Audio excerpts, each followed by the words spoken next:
charming. He's farting, you're rifting. They only decided to live with boys. Boys are gross.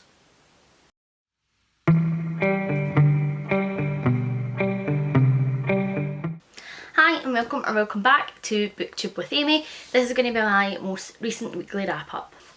So the first book I have to talk about is one that I have been so bloody buzzing for, and that's These Twisted Bones by Lexi Ryan. So I got an e-arc through NetGalley, These Hollow Vows, last year, and as soon as I finished the book I basically started hounding Lexi Ryan on Twitter because I needed the second one like right away, and I have been trolling through NetGalley looking for when These Twisted Bones was available to request, and I got approved for it. It's one of my most anticipated releases of this year, so I was like totally buzzing. I was so pleased about it.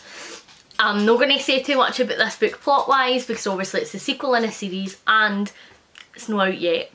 But it is phenomenal. It picks off directly from where the first book ends. So like the first one ends on a wee bit of a cliffhanger and the second one just picks up immediately. There's no like having to work back for a point or like waiting ages to find out what actually happened. You're just like boom right into the action, which was great for me. I really thoroughly enjoyed this book. I really liked the amount of politics that was in this book. In the first book we learned a little bit about it, but there were other things that were the focus, where in this one it was really politically driven, which I just like eat up. It was phenomenal, and I liked a lot of the character development in this second book as well. I feel like we get to spend a lot more time with our characters, and although it is still like high pressure, high stakes situation constantly throughout the book, I don't know, I feel like we just get to spend a wee bit more time with them in this one, having a bit of dialogue and, you know, learning a wee bit more about their thoughts and feelings and motivations, which is something I thoroughly enjoyed. Oh, I couldn't get enough of this book, honestly. Like, I devoured it. It was so good, and I have still got it pre-ordered, and I like, for anybody that hasn't read this, just wait till it comes out because it's going to blow your wee heads off. It was so amazing to me. I feel like Bree as a main character was just amazing. She has, you know, the real struggles between what she feels is the right thing and what she knows she should do and what she actually wants, and I think that that's really great to see. And I feel like she's just a complete powerhouse, and she doesn't even realise half the time the amount of power and sway that she holds, and it was just really lovely to see her development throughout this book as well. I think that, you know, she finally gets to a point where she's like, right, okay, I know who I am, I know what I want, I know what I need to do, and she just sort of cracks on. And there are points in this book that is completely and utterly heartbreaking. I'm not going to lie to you, like it'll tear your wee souls apart, but it was like a great time. I loved that we learned a lot more about the magic system in this book. Again, in the first book, I feel like because we were just sort of learning about the world, and we were sort of left on a bit of a cliffhanger, so what we were building up to felt like that was what we were building to, and then obviously something else happens and you're like, what? So I feel like in the first one we didn't get a huge sense of the magic system and how all that really worked, whereas in this one I feel like we really did. It was interesting to see how the different courts that people were from, you know, reflected how their magic worked. It was interesting to find out how different people had different abilities, why they had different abilities, and it was really great to see more about the bond in this book as well, which is when two people are bonded together. And it was just great. I had such a fun time reading it, and even though like my heart was breaking at points, like I could not put the book down, I was just like, aye, it's fine, like I'm ready to be hurt again, and it was just amazing. So it'll not be a surprise that I rated it a 5-star. It was just great, and it really lived up to the first one. I think that it was a really great way for the series to end as well. I know that coming to an end of a series, and no every author gets it right, and it can be a bit polarising, and maybe you feel like some things are unanswered, and I didn't feel like that in this one. I feel like everybody got a really decent ending, even if it wasn't perhaps the ending that I originally imagined for them. But it was great, and I felt like it was wrapped up well. I would highly recommend this duology to anybody who really enjoys YA fantasy and who really enjoys court systems and court royal politics in their books, because this was just amazing for it. I just ate that shit up. It was so fantastic. So the next book I was sort of publicly challenged to read by my sister. So we're all big readers in my family, but Megan has only really gotten into reading over the last year or so, and she basically has discovered that she has the exact same taste in books as Simon, and so they just spend their life bloody reading books together, chatting about books constantly, buying each other books, and I'm all here like, when's somebody going to pick up a book about a dragon? So she's been on at me and on at me and on at me to read a thriller, and I says to her, if you pick me a thriller, then I'll read it.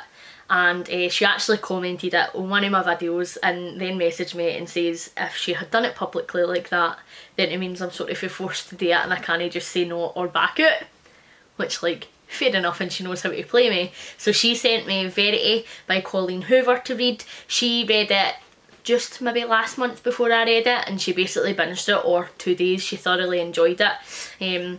So this is the one that she bought for me to read. And it's not really my type of book. If I saw this on a shelf in a shop, I would never have picked this up for me, but surprisingly I really enjoyed it. So we have our main character, and she is a struggling author. She gets approached by another author's lawyer, and she's basically asked to finish writing this author's series for her because the author's been in an accident and is unable to complete it, so they want to hire essentially a ghostwriter to finish it out, but they don't want it to be announced publicly that this author has suffered this accident, so they're basically just going to say like she's the new co-author and they're going to write it and work on it together. So that's the plan. And she's struggling, you know, she's absolutely skint, her books aren't selling great, so she sort of jumps at the chance. She goes out to the author's home and she basically needs to go through her office because it's a bit of a shambles, so she needs to gather all the notes that the author has been writing for the end of the series. She needs to read all the books that she has written thus far so that she can get a feel for them. And the husband of the author says, well, just stay here until like you get the office sorted, and it means that you can work at your own pace and dip in and out when you want, as opposed to maybe carting back and forth for hotels or whatever. So she basically moves in, and it's supposed to be for a short period of time, but she discovers another manuscript that has been written by the author that seems to be autobiographical, and she finds herself hooked and sort of entwined in this relationship between this husband and wife, and reading this story about their family and also falling in love with the husband. So quite a lot in there that I wouldn't usually enjoy. I hate suspense. I say it all the time, but I am like an instant gratification kind of reader. Like, I need to know what is going on for the get-go or I just get frustrated. So the fact that it's a thriller and it's going to be quite suspenseful is usually an immediate turn off for me. The fact that this is quite romancy, again, would usually be something that would put me off, although I feel like that's changing recently. I feel like there are certain romances that I've really been shipping and that I've really been enjoying. And then also, know that I knew this before I went into this, but this book's a wee bit smutty. And again, it's something that I usually never enjoy in my books because I'm like, right, stop shagging, get back to the plot, that's why I'm reading you. But it was actually done really interestingly in this book. So I enjoyed the story, and I liked that it was like almost a book within a book, because you read chapters from our main character's perspective and then you get chapters of the manuscript that she has found that she is reading, and they're sort of dispersed. Sometimes you get a couple for her perspective, maybe one for the manuscript, and then you'll get a couple for the manuscript, one for her perspective.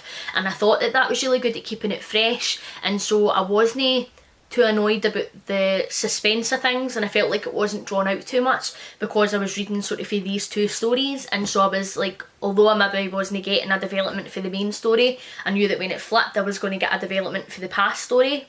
And so I feel like that really helped me no get frustrated about no knowing what was happening right away.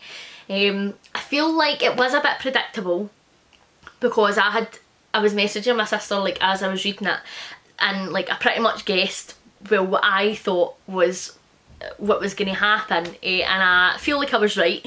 So it was a bit predictable, so if you are like a regular thriller reader you might not like that, but for me I actually think that it enhanced my experience a wee bit more, because like then I felt like I knew what was sort of happening, so then when it was revealed I was like aye, like dead on.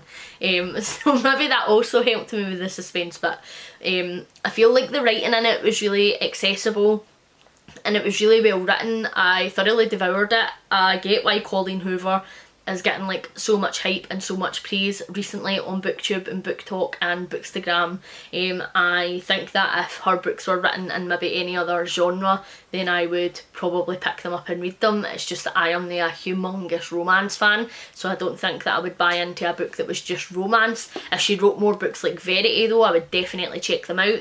I think that this actually reads a wee bit more like gothic horror as opposed to it being like a thriller romance, and I think that's why I enjoyed it as much as I did, because we were sort of, you know, it wasn't like drip feeding you information, like you were sort of getting points, and it was really quite atmospheric and really quite creepy at points again, which I really enjoyed. And although there was quite a lot of sex in this book, I actually feel like it was warranted, and I don't mind sex being in a book if I feel like it doesn't detract for the plot. I don't like books where it's like, right, I am bored of reading about you having sex now, I want to find out what is happening. But I feel like we actually do find out quite a lot about our characters through their sex lives, so I felt like that was interesting. It was interesting to see how the husband character in here interacted with both women sexually, and I felt like it told you a lot about him as a person and also about our main character as a person, so I really enjoyed that and I actually found it quite interesting, which means that I wasn't bored. And I thoroughly enjoyed it. I thought that it was gripping from start to finish, and I read it over the course of 2 days. I actually read more than half the book in one day. It was just really a really quick, fast-paced read. The characters in here were great as well. Our main character wasn't always likeable. There were times where I was like, you're a wee bit of an arsehole, and there were things in her backstory that I feel we didn't really get a proper resolution to. I feel like we probably needed that, but it didn't detract for the main story of the book, which I felt was told well. I really liked all the side characters in here as well. We get to know some of the married couple's kids. I really enjoyed them as characters. I thought that that was interesting. The character of Verity, who is the wife, was like super interesting, and it's one of these ones where you're sort of always toing and froing, like, is she the good guy, is she the bad guy? And it was sort of the same with the husband.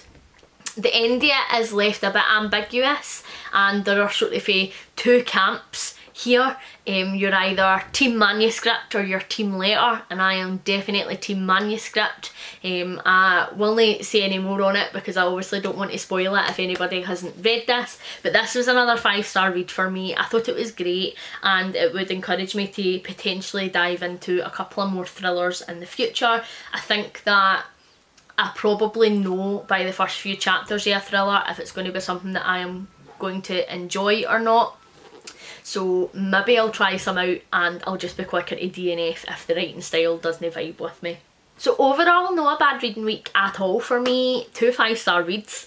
I wish it was like that every single week, but I really had fun reading these books. That is another book checked off my I seriously need to finish this list, and that is my These Hollow Vows duology completed.